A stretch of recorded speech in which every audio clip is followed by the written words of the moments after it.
Welcome back to the Dekks Dera podcast. We got Dekkster here. Dekkster, why don't you give us a little intro? I know people last time they might not know exactly who we are.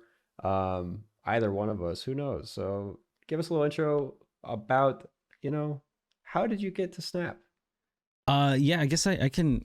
We forgot to talk about ourselves. How silly of us. But I started content creation a while back with Hearthstone. I've played Hearthstone for like 5-6 years, and then kind of got burnt out on it. And then Marvel Snap came out, and here I am. I started playing once the game actually came out. I wasn't in the beta like I think you were, right? Yeah, Yeah. very early on in the beta, day one. Well, that must be nice. I tried to get into Marvel Snap early. I DM'd them on Twitter and they ignored me. I said, please, I will suck your toes. Just let me in. I want to play this game. And they wouldn't respond. So Ooh, I said, yeah. all right, well, I guess I'm not going to play that game. And then they didn't want to, sponsor me. They were sponsoring all these other streamers. And I was like, all right, I'm never playing this game unless they sponsor me. But then one day I was like, you know Wow. what? I'm going to try this game out because it actually came out. I'm going to see what all the fuss is about. And then I got hooked and I was like, damn it. It's a good game. Unfortunately for me, I'm going to play it even though I'm not sponsored. And then, yeah, ever since then, I've kind of been hooked on it, making content. And it's reignited my passion for content creation. Definitely. Fun game. Would you say that your passion was dying a bit in Hearthstone? Yeah, definitely. I think with content creation, I mean, I don't know how deep we want to go into content creation in this podcast, but at some point I feel like often your work becomes, or sorry, your hobby becomes work, right? So you're not playing the Yeah, game to have fun at this point, you're playing it because it pays the bills. Uh that makes sense. yeah, I think definitely happens for a lot of people. But you haven't quite got there with Snap yet, where it's No, work, right? no. I still I'm really enjoying Snap. I was actually staying up last night until like 4 a.m. playing it. Just playing it, not streaming or making Right. content. Yeah, yeah. No, I Wow. was playing the moldy rocks, the mold'em and fold'em deck that you were Wait, talking about last week. actual? Yeah, Wait, yeah, really? yeah. Playing my deck. I'm flattered. It's fun. There you go. It is a very fun deck. I liked it. Won Yeah. a tournament with it. Yeah, Yeah. it was a good time, but you're pretty good at card games. What's your card game background?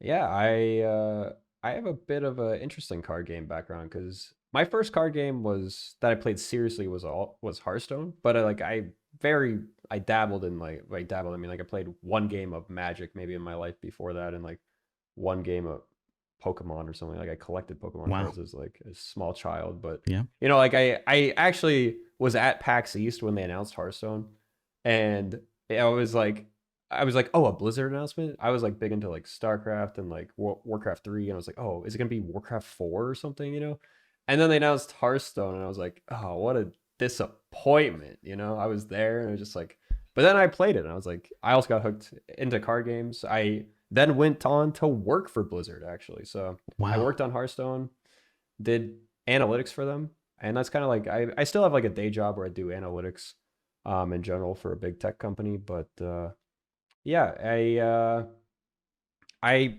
started with Hearthstone, worked on Hearthstone, and then working on Hearthstone, met a few people that went and left the team and made their own game studio, Second Dinner, which made this game. So I kind of did have a little bit of an in because I knew a couple people that worked there, and they may have put me on a friends and family list. So unlike you, didn't have to DM anyone, but you should have tried PayPaling Ben Brode or something. But Yeah, I should have. I don't think Ben knows who I am. So, well, I worked with Ben, and I don't think he also knows who I am. So, well, I think he does now. Maybe I think he knows who both of us are. Probably well, now. maybe. Maybe. I'm not even positive about that. That'd be cool. Yeah, but they like I got in day one just because of my connections. It was, nothing to do with it was right place, right time kind of thing also, you Must be know. nice. But yeah, I actually didn't create content before Snap. I like have had a Twitch channel like since Justin TV days, but I've streamed on it like 5 times over the past like 10 years. So it's like until I started streaming Snap. So you never made content before this? I did not. No. Wow. Literally, like on the second day of Snap coming out, I just started streaming it, and I was just like one of the only people really streaming it, because not many people had access. Like all the big streamers didn't have access. It was just like Wow. me and a couple other people, and I just happened to be, like I said, right place, right time. Got into it, and I like immediately went from no viewers to like 120 viewers. So it was just like, Dang. I never had to grind. yeah, that's nice. I started content creation with like Halo 2 and Wow, Mirror's way Edge back. speed runs. I did some Red Dead Redemption, some Little Big Planet, got big into Little Big Planet, and then Hearthstone. Yeah, wow, you just jumped Yeah. right in recently. Very recently, yeah. It was kind of crazy, and I also took like a 2-month break in the beta. So it's like the beta got really, really stale. They stopped releasing content. I don't know if people know this, but it was like in the beta, they basically Nexus events came out, and it was a disaster. And then they were like, okay, we got to figure our shit out, and they kind of did, in that they just stopped releasing content and then tried to come up with a whole new system. But they waited until global release, which wasn't like, I think it was like over almost 3 months from when they had Nexus events. So I literally just didn't stream and didn't play the game for like 2 months until global release. Yeah, So I just I like, always like, I'm like, dang, I wish I was in the beta. And then everyone talks about how bad it was sometimes. They're like, oh yeah, Nova buffed everything by 2 and stuff like that. So oh man, yeah. Nova was a 1-2 that buffed everything by 2. Now it's a 1-1 that buffs everything by 1. It's crazy how different some, like Devil Dino was a 3-cost card. yeah, Like think about how busted that is. yeah, that's crazy. Moon Girl was also 3. It was Moon Girl and Devil Dino was 3. Those cards were absolutely busted. It's come a long way. It has, but I still think Devil Dino's good. But yeah, there's a lot of busted cards that I think they've done a pretty good job of like tweaking and balancing, but you know, they got some more stuff coming. So Yeah. I guess we should talk about what we're going to talk about in this episode, you know? Yeah. So with that, what's coming are the weekly buffs. I don't know if you guys heard about this, but there are going to be weekly buffs. Big We'll deal. talk about those coming up. Big deal. Big deal. Maybe the best news that they've come out with since global launch, honestly. Yeah. And then how much we've spent, you and I, and talking about just like collecting in general. And then a little bit about Kitty Pride and when we expect that to come back. What are they going to give us for that, you know? Yeah. And then I guess we'll also just start off real quick. The first 2 things, Snowguard and Hitmonkey. So Hitmonkey just came out. We got to see it for a little bit, what we think about it. And then we have Snowguard coming out next week. So Hitmonkey, tell me what were your impressions? I had a lot of fun with Hitmonkey. I think he's one of the most fun cards they've ever released since I started playing anyway. Really? Yeah. Most fun. Most fun. He's a very enjoyable. I've always enjoyed the Miracle playstyle, like even come from Hearthstone and like Miracle Rogue. Are you a rogue player? I used to be. Like when I first fell in love with Hearthstone, I feel like it was Miracle Rogue back in the old days. That's before I made content for it. But True. yeah, I enjoy these Sarah decks where you just do these huge last turn vomits. That's always just been something I enjoy. When I first started making content for Snap, I made I think it was called like what I forget what I called the deck, but it was a Sarah deck. Oh, Goosera.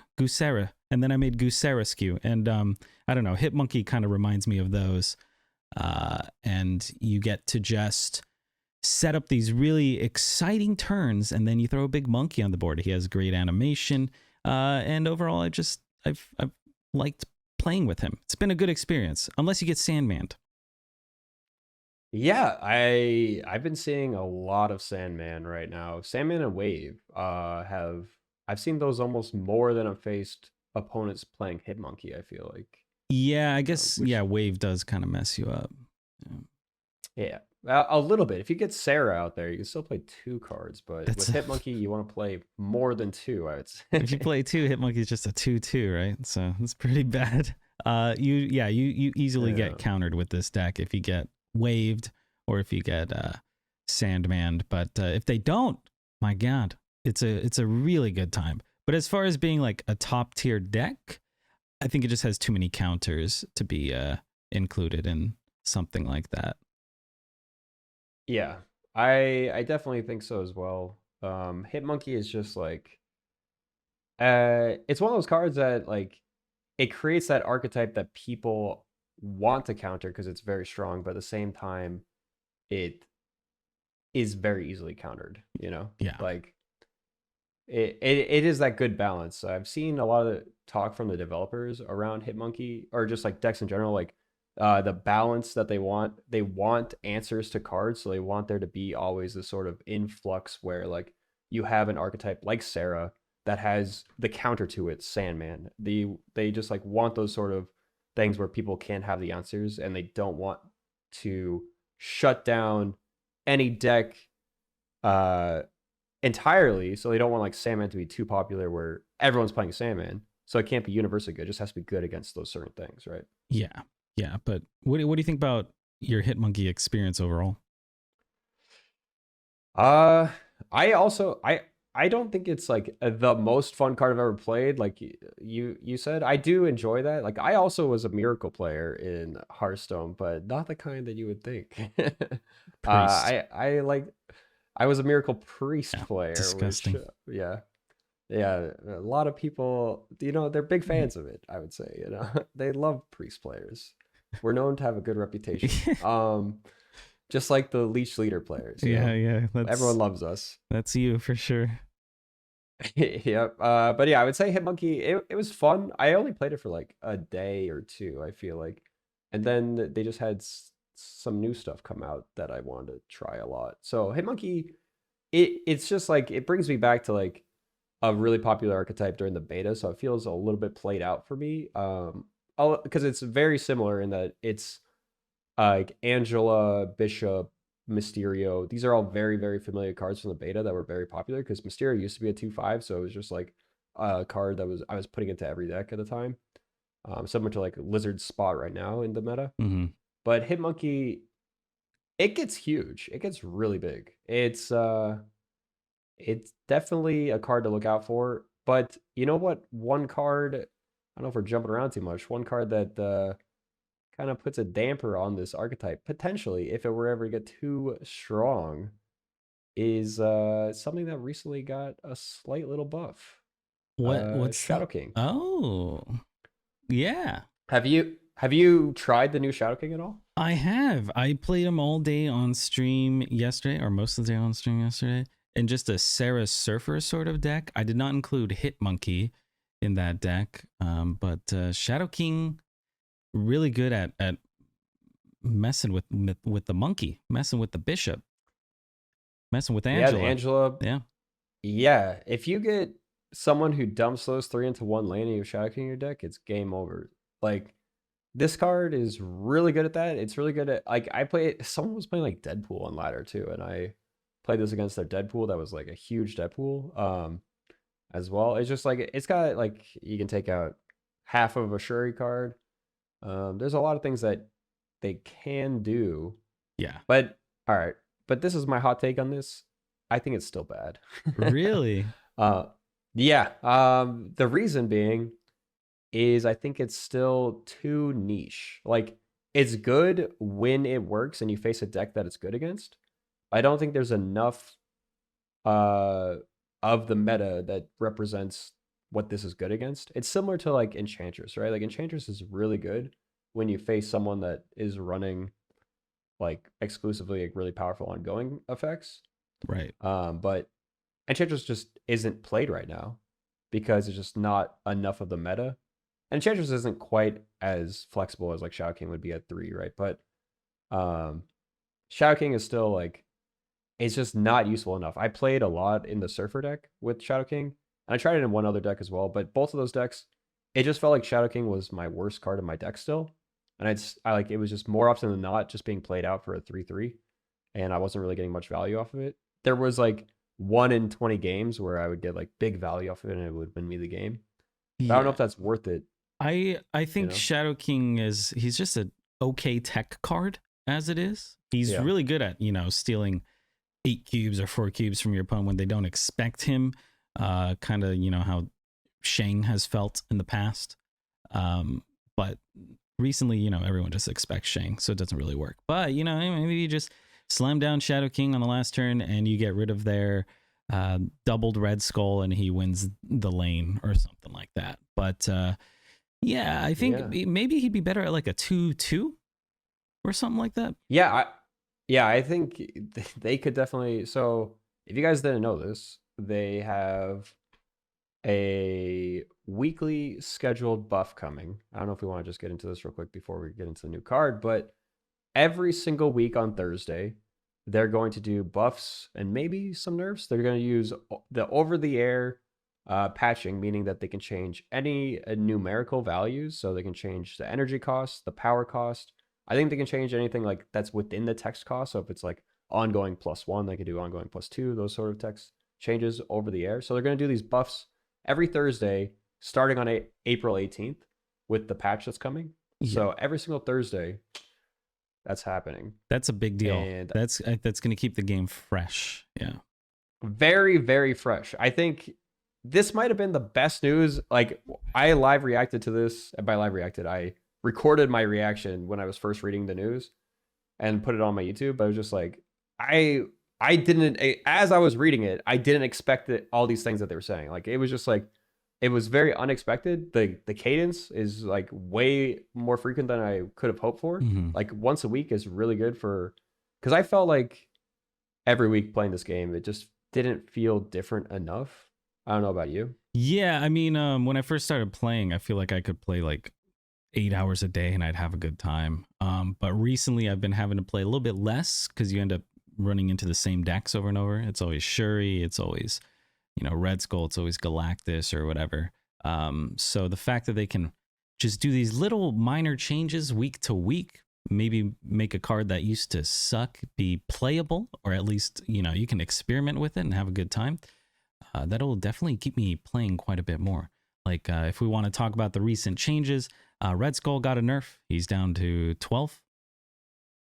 Yeah, like you were saying, like the Shadow King win the Red Skull lane. It's just like, is there going to be a Red Skull anymore lane? Because are people going to still be playing Red Skull after the fact? Yeah. I think well, I don't really agree with the Red Skull change, but he did get changed. He got dropped down from a 13 to a 12. Yeah, because it makes Dracula dump a little bit less good. It's probably good. Red Skull is probably too good, to be honest. At a 13, so I think he's okay at a 12, but I'm biased. No, I completely agree. I actually want him back at a 15. But 14? Wait, was it a 15? It was a 15, right? Yeah. It was. Oh man, we've come a long way. But yeah, I like I liked him at 15, but it's like I think Shuri was the problem, and they acknowledged it actually. So in this post where they announced the weekly buffs that are coming out, they also said, hey, look, we know Shuri's the problem, but we can't do the change we want to do to Shuri until we get an actual patch in, not an over-the-air patch, where they can only tweak numbers. So they're going to do some change to Shuri that's going to be like actually changing how the ability works. So I don't know if we know what that is going to be. Do you have any ideas? What are your thoughts? I have no idea. Originally, I thought, oh, maybe they'll just make her cost one more or something like that. But we can tell that because they said they need a real patch, they're going to actually change her function. Maybe I haven't really thought about it too much because, yeah, I was just like, oh, they're going to make her 5/5 or something like that.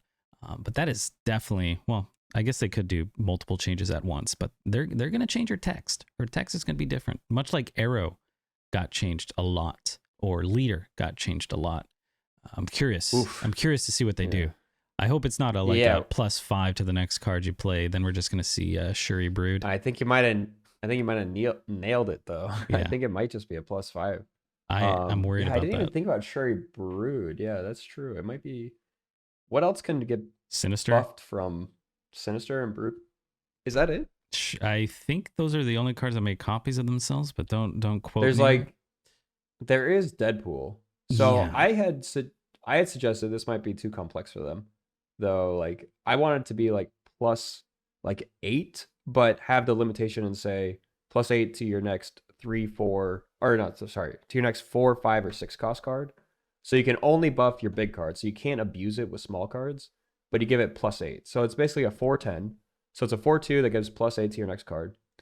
So a 4/10 is similar to, well, a lot of the other good cards, but has the downside that you have to basically play it out and then play another card, right? So it is like still strong.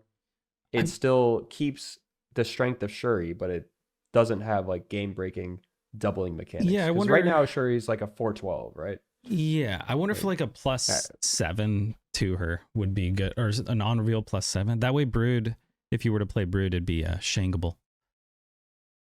Ooh, yeah. But Sinister wouldn't be.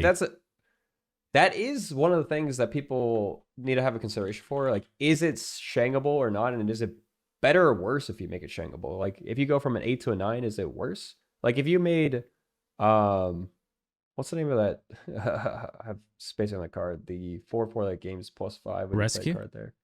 Rescue. Thank you. If they made Rescue a 4/8 instead of a 4/9, is that better or worse? That's like one of those questions. It's just like, I think it's worse, but it's questionable. It's like, is the Shang like capability like making it worse? So they just changed Sentry, right? So took it from a 4/8 to a 4/10 with the Void also being a -10. Yeah. So I am a big fan of Sentry. I've always enjoyed playing him. I don't think he's very good, but I was a big fan of him. Even now? Now I think I'm actually trying to pull up my stats on him, but I was playing with him quite a bit on my last stream, and he's a good time. But I think that's about it. He is too easily shanked. Oh, wow. Well, you got some stats that show he's quite good. Yeah, not too bad. I played Sentry for a little bit on stream, right at the patch, and we went 42 and 22. So yeah, well, maybe your take on it is better than mine. I just threw him, or I was trying my old deck from Days Past, which is just a Hazmat Luke Cage deck that also has Valkyrie. You know, you got Carnage to eat the Void if you need to, and it's pretty similar. Viper to donate. So yeah, it's a very similar take to yours, except yours has Ronin and Mold. All right, I will say those are kind of just like last minute additions, because you know it's Ronin and Mold I feel like are underplayed, so I want to get some more play with those in there. But yeah, I don't think they're definitely not necessary for this deck. But I do have some reason for Mold in this deck, and that's just like we're trying to force them to play out cards, so it's similar to like in like people play Black Widow, right? Because they want to deny a card draw, but at the same time they want to make them play the Widow's Bite onto the board to clog. So with Master Mold, you are forcing their hand to be full a lot of times, so they have to play a card out onto the board. It could be the Sentinel or a different card. So you're just like kind of forcing them to play if they don't want to sometimes. Yeah. And that will clog as well. And clog in this deck is like one way to do it, but you do run the risk of, if you want to do the Sentry Viper play, they might clog up your plan. Oh, wow. I'm actually looking at my stats, and they were pretty good. I had a 73.7% win rate, and I went 14 and 5.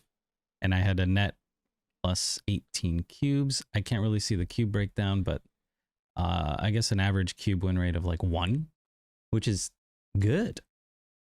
That is very good. Yeah, my average cube rate here is what, like 0.5. So you could just hover it. 0.95. Yeah. Okay. Wow. Yeah. So I guess it sounds like very good. The deck performed better than I remembered. Maybe if you take Mold and Ronin out, it'll be. It's very similar to my deck if you just drop Mold and Ronin. But yeah. So my list is trying to lean into a bit of a toxic deck, I guess, as well, with the Hazmat Luke Cage, and then we're also putting Mary in there, and then we have Sabu to discount Enchantress, Sentry, and Mary. When I first made this deck, I think there was a lot more Dino about, so like the Enchantress was sometimes cracked. Well, there's still Darkhawk about, so yeah. So Enchantress kind of works on still that. Good.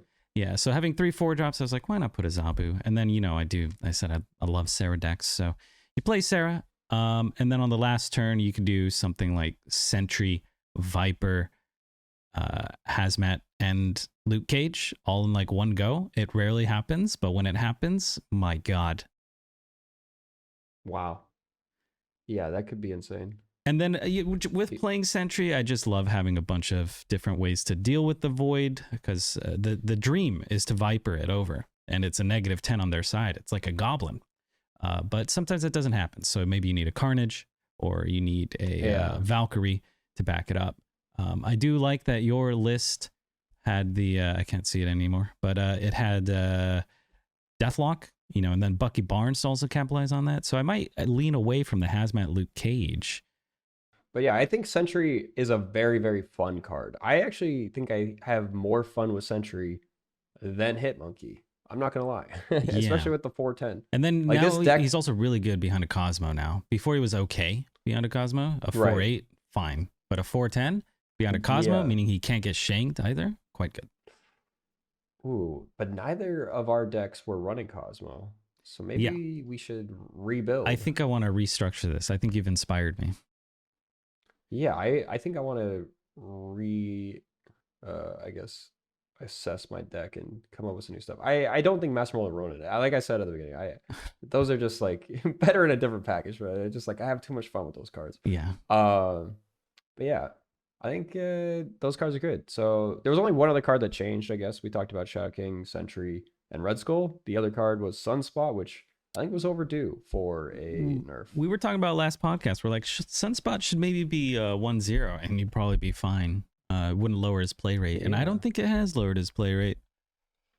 Yeah, I don't think so either. I think people still play it. I did see a couple people be like, should I cut Sunspot from this list now? But it's just like, I had said this, that it's like, it's not really lowering it from like a 1-1 to a 1-0. It's lowering it from like a 1-5 to a 1-4. Because it's like, Sunspot almost never has like its base stats at the end of the game, right? Yeah, yeah. So I do think that it's not that big of a nerf that it's unplayable. So I think it's just no longer potentially the absolute undisputed, like most flexible best 1-drop to put in every list. Yeah. I think now it's just like a good 1-drop to put in most lists. Yeah, I agree. I think he's still going to see a lot of action. I mean, I guess you can kind of think that Iceman got a little bit better, right? Because he didn't get nerfed. But Iceman is another like premium 1-drop that's in almost every deck. So very premium, yeah. Yeah, it's Iceman and then like Korg in the rock decks, and that's pretty much like. But now Kitty, if Kitty comes back, like Kitty, is it coming back? When is it coming back? I don't know. Do we know? We don't have info on Kitty, right? So I'm gonna assume they're gonna fix Kitty with this upcoming patch. I think they said on the April 18th. Yeah. So doesn't seem like an easy fix. And one problem with games like this that are mobile is you cannot really just patch the game. They have to send it like to the App Store, and I think it has to get approved. That's why the over-the-air stuff is cool, but the over-the-air stuff can only touch, you know, the number, not really like the part of the card that's probably broken. So yeah, things that are causing crashes probably can't be over the air fix. Yeah, so they have to figure out the patch, then they have to submit the patch, get the patch approved, and then they got to wait a few weeks or whatever in order to actually implement it. So I'm assuming Kitty's going to get fixed on the 18th. However, they have not stated that as far as I'm aware of, at least at the time of recording this. So my guess would be the 18th. And I hope they compensate us for this. It's really sad. I think a lot of people were excited for Kitty Pryde. They dumped a lot of their tokens into it, and then they've not been able to, reap the benefits of their hard-earned tokens. And very frustrating for those people. So hopefully they give us some nice compensation. I would love it to be 3,000 to 6,000 tokens. Maybe just people who bought Kitty Pryde get a 6,000 token, or maybe they get a free variant for Kitty Pryde. Do we have any unreleased variants on Kitty Pryde? Maybe that's going to be the way to go about it. Maybe you think they give a variant? Is what you're thinking? We're like, oh, if you bought Kitty Pryde, you get the Volmy, or you get the Gimli, or something like that. You get the, I don't know. Yeah, there are some very cool Kitty Pryde variants, but I don't think that would satisfy people in the sense that like you paid tokens for it, even though they've made it explicitly clear that like paying tokens for a card is not going to be compensated. They're just like, this was a bug and they were expecting a card out. People were playing with it. They were having fun and then they removed it. So it's like, I do think some sort of compensation is warranted, but like, is a variant going to appease people? I don't know if it will, because it's like, I think one thing with variants, we can have a little sidestep from Kitty Pryde here, talk about variants for a second, is that I think the more exclusive they are, the cooler they are, right? Like if you're one of the only people with the variant, I think that makes it cooler, no? So yeah, if they give it to everyone, is it cool? the hipster mindset. I mean, they would only give it to people who bought Kitty Pryde before she was disabled, is my idea. Ooh, but what about, is that going to be on top of the compensation they give to everyone who just like didn't have access to potentially get Kitty Pryde? No, I think those people would just have to cry. Ooh, Yeah. my take is they're going to give everyone the same. I don't think they're going to I say you bought this, you get more than someone who didn't buy it, because they are technically still out as well because they just didn't have a chance to buy it. Some of them. I think they should give everyone tokens, but I think that will be I what they. I feel like my guess is 3,000. that'd be nice. But if they end up giving everyone just like 500 credits, I'm gonna lose it. I'm gonna lose it. I'll tell you what. Yeah, 50. If they give everyone 50 credits. 50 credits. Oh, I mean, they did give everyone 50 credits the other day for something. I forget. Yeah. What it was, but I know it won't be that bad, right? There's no way. But I am fully predicting 3,000 tokens because this is like a major, like first of a kind, like disabling a card sort of thing. So I feel like they want to do well by the people. And if you think about it, how long does it take for a card to get downgraded from 6,000 tokens to 3,000 tokens, right? Like it takes 2 months, right? So that's a 3,000 token difference. And if it takes them a full month to fix Kitty, it's going to be 3 weeks by April 18th, right? So yeah, I think that would be, they should at least, the very least, give 1,500 tokens for that time period that is just like unavailable. That like people who paid 6,000 tokens, the 3,000 token difference, half their time that they could have been playing with it, they weren't able to play with it. So 1,500, I think, is the minimum that I would want from a company trying to do well by their people. Yeah. But I would expect potentially them to go a little bit above that. They should just refund everyone who bought it and put her in pool 3. That's not a bad idea. Well, they could also just say, we're going to refund everyone who bought it and give it to everyone. Yeah. They've had, that's had precedence. So with Nexus events being a terrible thing that happened, they refunded 100% of what you spent into it. They gave you back all of the gold. And then they also gave every single person Jane Foster. So. Wow. Yeah, they should do that. That was a pretty big thing because I spent I think $200 worth of gold on Nexus events, and they gave me back all that gold plus all the stuff I got from the Nexus events. So I think, yeah, they could really turn this into a positive if they're like, oh, anyone who plays the game within the next 7 days will get Kitty Pryde for free or something like that. And then, some people who maybe never played before might see how fun Kitty Pryde is and then come play the game. Yeah, I think that will be.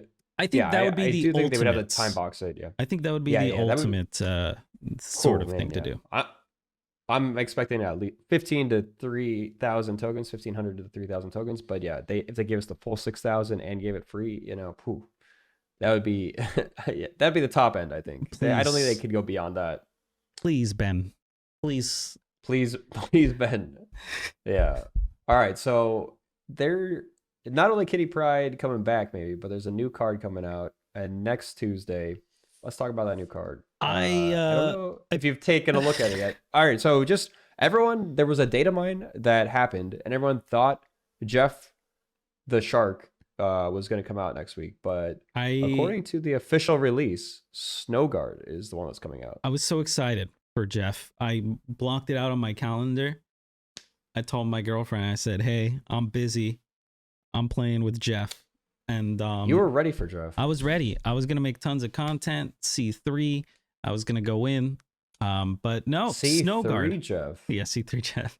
But Snowguard With instead. all right, yeah, we probably shouldn't talk too much about it, Jeff. Yeah, we because that's 2 weeks out. But yeah, Snowguard said, yeah, that's very disappointing, I think, because I think Snowguard, after they revealed a little bit more information about how Snowguard works. So if you guys don't know, Snowguard, while it's in your hand, it transforms into a hawk or a bear. I think it starts out as transforming into a hawk and then will alternate from there every other turn.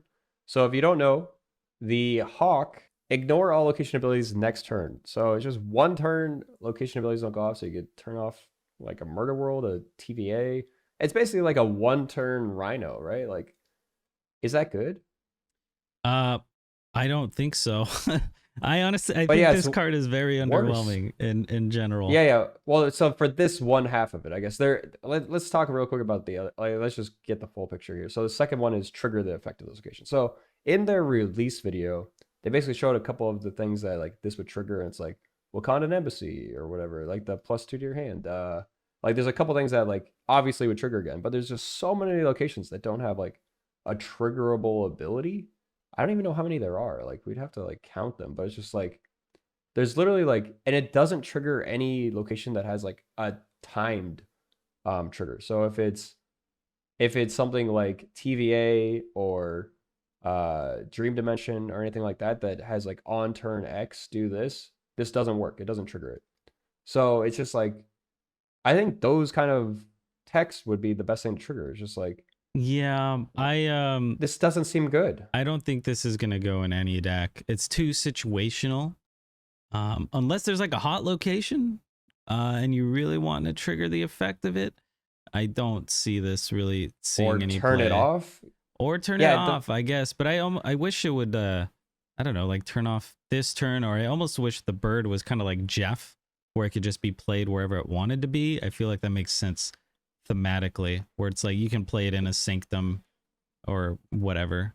But it says ignore all location abilities next turn. Next turn, yeah. So I guess what you play this, and then the following turn you can play into sanctum. But I think this will be Death Domain. Your opponent can also take. But you can't. Oh, it's all location.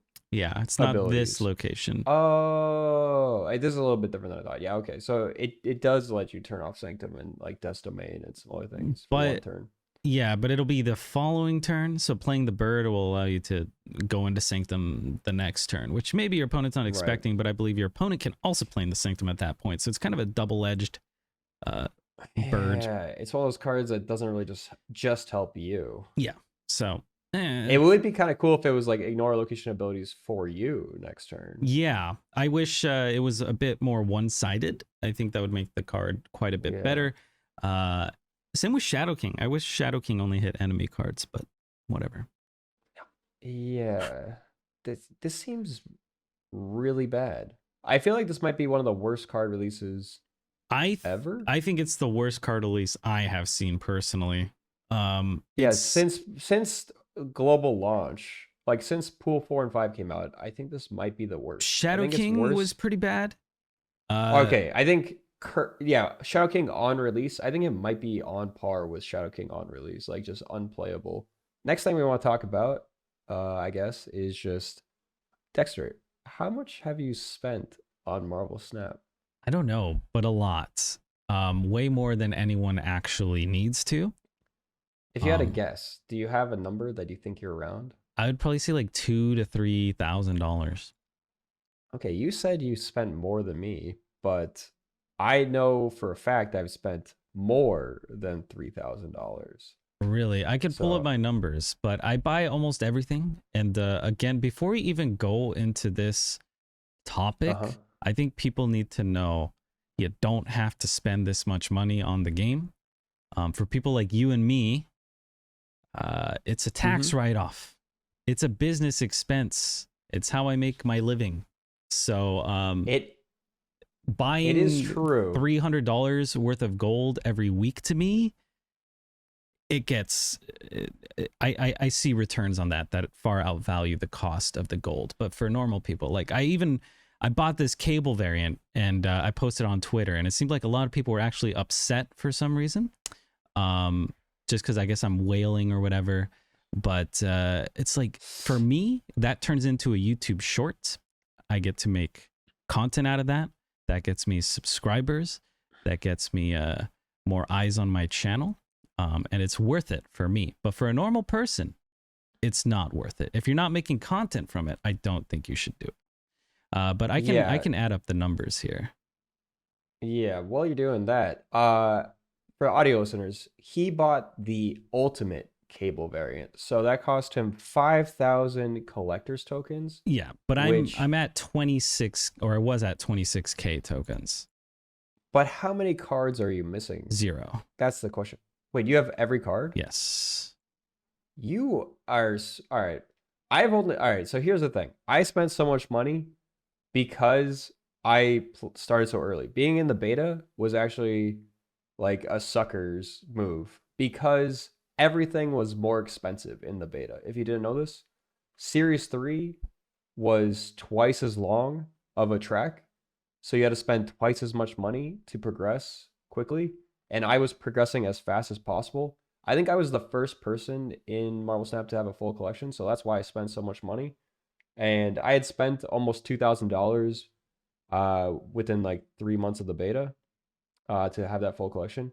And I was buying variants. But since they released Series 4 and 5, I have stopped buying the like regular variants in the game because I want to just collect the cards to play the game.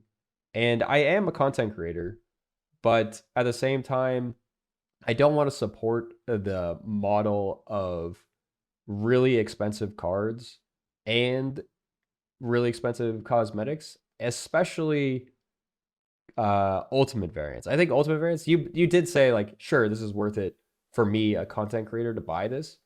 But at the same time, I agree completely with you that it's almost never worth it unless you're a very rich person to buy the ultimate variants because they're essentially like $150 to buy. If you were like thinking about it from like, I'm buying gold to go along the collection track to get these tokens. You're spending almost that much gold worth of whatever to get these tokens to buy this. So like, do you want to spend $150 on a variant? I don't think anyone should buy this unless their collection is complete. Yes. I don't see the outrage that people should get at someone buying these. I think these are designed to be not even hard, pay to win items, not even pay to win. It's just, there's cosmetics. There's no benefit to having these. Yeah. If you're a whale, there's an incentive there. If you're not, do not buy this. But there's a card you don't like what's the bird card coming out? Snowguard. Snowguard. Would you rather pay 6,000 collector's tokens or even 3,000 collector's tokens for Snowguard, or have this variant that's very exclusive for a card you love? Yeah, so this is what I was going back and talking about. Yeah, like the exclusivity part, I think, is king, actually, when it comes to variants. Like, I think exclusivity makes the variants feel cooler. And that's actually, like, in the beta, you might not have known this, pixel variants were cool. It was before you were the only one who thought they were cool. Pixel variants were cool because they were exclusive. You could only unlock pixel variants on the collection track. They were the only type of exclusive collection track variants. So it was like, oh, if I get like a more complete pixel collection, it's like lucky and like exclusive and like a cool thing to happen. But the fact that they made it so you can buy it in the shop and they just like, they fill up your shop, they fill up your mystery variants, they fill up everything is just pixel. It just feels bad. But it used to be cool. Yeah. And I think that was a huge mistake on their part by removing that exclusivity. I didn't know that was a thing. But right now, just buying an ultimate variant is kind of just like putting a kick me sign on yourself, it seems like. Yeah. Same as buying the Frog Thor, I guess. It's just too expensive. I did buy the Frog Thor. It'd be a lot nicer if it was half of the rewards and $50. But no, it's $100. And it'd be a lot nicer if it was all of the package and $50. You know? Or it'd be nicer if it had the voice line, a frog voice line or something, or if it came with, I think that's coming. I think it's coming. I think they're gonna add more that looked different. Yeah, I wish they did more token variant kind of stuff, but I think they've said they're not planning to do that because they want to like make it not confusing or something. I don't know. They're just like I forget what the post, but they did say they weren't planning on doing variants for tokens yet. Yeah. So, Yeah. I know but they're planning on making everything have nice visuals. They're just prioritizing other like the cards that kind of need it in order to make it more yeah. understandable in a way. Like arrows effect, you kind of need to see what's happening instead of the card just sliding over. I did run the numbers on how much I've spent, and it's $3,549.61. But I've probably also missed some stuff. Sometimes I forget to type in my accounting software if I bought something. So I I think guess it's that a little more. might be more than me. I might be right around there actually. I would have to add it all up myself as well. Um, I yeah, I am I'll do it now sometime. I'm now tapering off on how much I'm spending because I have too many collector's tokens and the full collection. And I'm like, I'm not going to spend 6,000 on Snowguard. I might get more ultimate variants because I think they're cool. And every time I play one, someone gives the wow emoji. Wow, exclusive. Wow, this guy. I think there are many very, very cool ultimate variants, but $150, I just can't do it. I just, Yeah. it's just something in me is just like, even I was a huge whale. It's just like I'm obviously a huge whale if I've spent over $3,000 on this game, but it's like I've made money doing content creation, so I can get so much justified, like you said at the beginning of this little conversation. But at the same time, I want things to be accessible to everybody. I'm fine with mega whales buying cosmetics for $150. Sure. If you want to do that and have it be exclusive, if you want to buy a $10,000 variant, go ahead. It's like I have no problem with that. What I don't like in this game is them making new cards be really expensive for people. Like right now, you can get a new card for free each month if you play every single day. You can get a $10 card for the season pass. And then with the best bundles, I think it comes out to around 50-ish dollars. If you happen to pick up every single one of the best bundles every single month, you can get another card for $50, one card. So it's like, that is like okay-ish. It's like $60 for 3 cards in a month. But then the next card is $200. I feel like that's a little bit too much. I mean, I think card acquisition is a big issue, and hopefully they're working on it. It seems like they are. Like, cards are getting downgraded way faster than I had originally anticipated. So that's nice. Yeah. It's like, yeah, pick up one card a month. Just figure out which card you want, and the other ones you'll pick up later when they get cheaper, or maybe the meta shifts and you're like, all right, I guess I do want this card, but you'll get it instead of it being 6,000. Wait for it to be cheaper than that. Yeah. Or like true. the only cards I think are worth 6,000 generally are the big bads, and at the same time, we shouldn't be asking for more big bads, right? We don't want more big bads. I don't I understand why people say they want more big bads. People say I want to have the clear option or the clear like decision making made for me, where it's like, hey, this is gonna be a card that's not getting downgraded. Spend your 6,000 tokens on this. Yeah. Sure, people like that kind of direction, but it's still like just worse than them downgrading them. It's just like you could still have that direction, be like, these are the good cards you want to get, or just like you want to have more options, not less. But some people like to have their decisions made for them. Yeah. But so I think I was gonna say next month, I think there are 4 cards I want, which means that if I want to get all 4 of those cards within a month, I have to break into that $200 bracket, which just sucks because it's just like the fact that it goes from free to $10 to $50 to $200. It just, in a month where there's 4 of them that you want, it sucks, I just think they shouldn't introduce all the cards into pool 5. I think that'd be nice. Like, for example, Snowguard, they could have just put straight into pool 3 or pool 4. Or just straight to everyone's collection, and then no one would still use it. So it just like... Yeah, I think it'd be nice. It'd be nice for them to do something like that. Like, one card is just a free card week where everyone gets Snowguard or everyone gets Kitty Pryde, or everyone gets Ghost. Yeah. Like a Ghost is another card that wasn't too good, right? Like if they gave everyone Ghost, I bought it for 6,000 tokens. yeah, And me I too, and I played regret like it. twice. Yeah, I regret it too. It's just I, I I'm not gonna buy Snowguard. I don't know about you. Are you gonna buy Snowguard? I don't You're not plan on probably, it. right? No. I don't plan on it. I will buy Jeff. Yeah, I'll buy Jeff. I'll buy Stegron. I'll buy both of Stegron those I will cards. probably get because I have so many collector's tokens. But I think for a normal player, they should not pick up any of these. Maybe Jeff, depending on your collection level, or your Maybe just Jeff. your collection. But Jeff seems like he's gonna be good. But maybe pin him and wait a week because he might end up sucking. Just like a lot of people got Ghost and they were excited for Ghost, and Ghost is just not very playable. So if you spent 6,000 on that, it's really sad. And there's no refunds. So probably best No to wait. refunds, but unless there's a major bug and they have to disable the card, and then maybe there's refunds. Yeah. We'll see. Yeah. But I don't think the argument should be against the ultimate variants as much as the acquisition of cards. I think Yeah. I think it's good for them to have these expensive whale baits. But I mean, I do like the so this just is what strictly they because of said. that exclusivity that you were talking about. Yeah, I like exclusive things. It doesn't only have to be money exclusive, but sure, that's one way to be exclusive. But I also think that if they focus more on the whale cosmetics in this game, I think it could be a very viable model.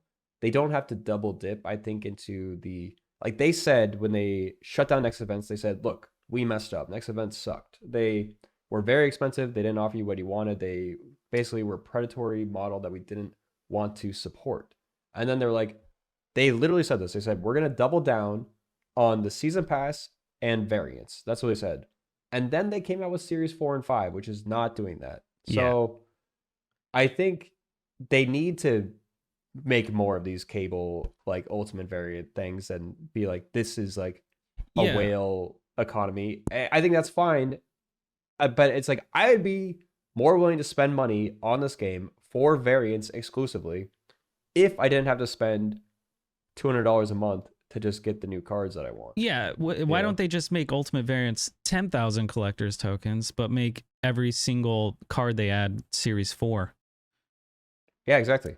I would do that. So the whales can eat everyone else's cost, and everyone else just gets to play the game for much cheaper. Like I'd be fine with that. I'm fine with that, and it's cosmetics that people are buying. That's one thing that I like. I like a cosmetic driven, not a pay to end. win. Yeah. Yeah, I want more. So I have talked about this a little bit. Maybe we'll talk about it on a future podcast. But just real quick, I think they focused in. They wanted to make a Pokemon-like game, like collecting being the main part of it, and then they just happened to make a really good game on top of it. And just that fact that they can't separate out the collecting game versus the actual game, like the gameplay of the game, into two different models. It's just like you're stuck having to play the collecting game to play the actual game, right? Yeah. And it's just like if you want to do one or the other, you can't. I mean, you can just do the collecting game. You don't have to do the play game. But if you want to just do play the game, you have to do the collecting game. Yep. And the thing is, like, even while these ultimate variants are cool, they're gonna release a better cable variant at some point. That's better than, and it's probably just gonna be 1,200 gold.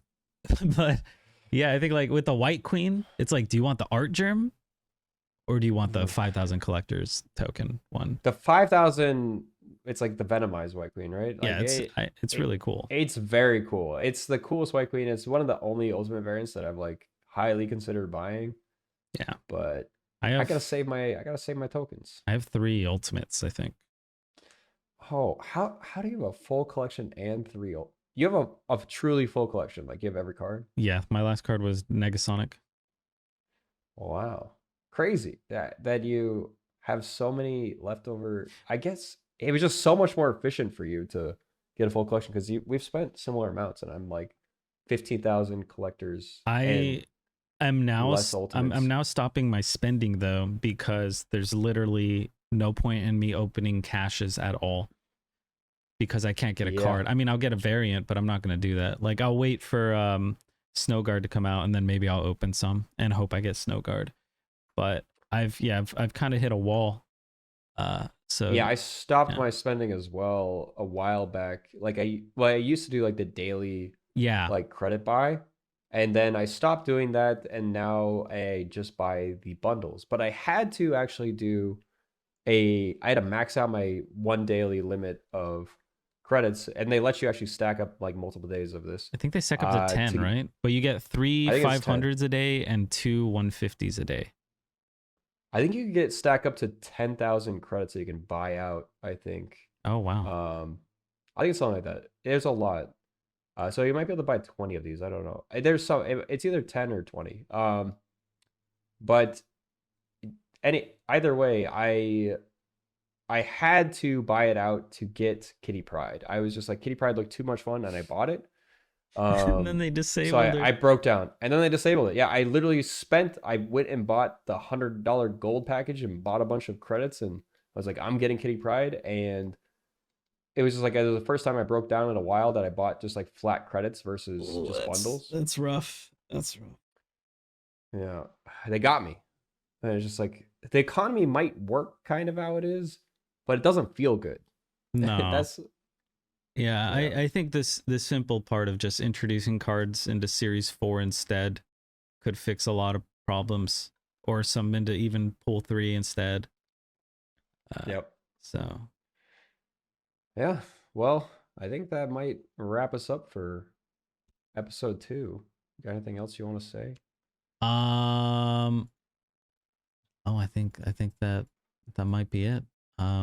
Thanks for tuning in, everybody. Thanks for watching. Check us out next week on Dekkster's channel if you're watching this on YouTube. And don't buy ultimate variants unless you're mega rich, or you want to pretend you're mega rich. Unless you have a full collection.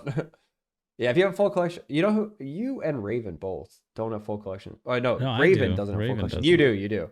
Yeah, never mind. You do. I thought you didn't. That's why I saw your Twitter post, and I was actually like, why? I responded with just a facepalm emoji because I was like, no, don't do this. I didn't realize you had a full collection. I'm much more okay with it. If you do. Well, yeah, I don't know. I was like, damn, why are people so upset about this? I don't understand, but all right, whatever. I kind of memed on it as well because I also tweeted like, should I get this? I was never gonna get this, you know.